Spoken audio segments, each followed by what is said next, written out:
வணக்கம்ப்பா. ஒரு 40 வயசுக்கு மேலேயும் அதுவும் பெண்களுக்கு இந்த முட்டிக்கால் வலி வருது.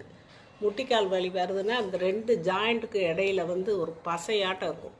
அந்த பசை காஞ்சு போய் ஒன்றுக்கு ஒன்று எலும்பு உரசி தான் அந்த வலி வருது. அதுக்கு என்ன செய்யணும்னா, ஒரு 10 வெண்டைக்காய் எடுத்துக்கோங்க. எடுத்துட்டு பெரிய பெரிய துண்டாக கூட வெட்டி போட்டு ஒரு 2 டம்ளர் தண்ணியில் போடுங்க. 1/4 ஸ்பூன் சீரகத்தை போடுங்க.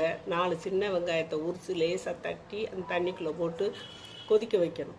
கொதிக்க வச்சு 1 டம்ளர் இல்லாட்டி 3/4 டம்ளர் வர வரைக்கும் கொதிக்க வச்சு அதை இறக்கி வடிச்சிட்டு, அந்த தண்ணி கொஞ்சம் வலுவலுப்பாக தான் இருக்கும். குடிக்கிற சூட்டில் நீங்கள் தினமும் காலையில் வெறும் வயிற்றில் நீங்கள் குடிச்சிக்கிட்டு வாங்க.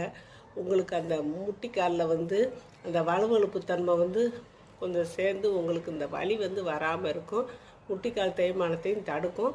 டெய்லி நீங்கள் அடிக்கடி உங்களுக்கு நினச்சப்ப நீங்கள் வீட்டில் வெண்டைக்காய் அடிக்கடி வாரம் ஒரு தடவை கூட வாங்கி இந்த மாதிரி செஞ்சுவாங்க. உங்களுக்கு மூட்டு வலி கொஞ்சம் நல்லாகும். இதோடு நீங்கள் இந்த பிரண்டை துவையல், முடக்கத்தாங்கீரை சூப்பு இப்படி மாறி மாறி குடிச்சிட்டு மெயின்டைன் பண்ணிக்கிட்டே வரணும்.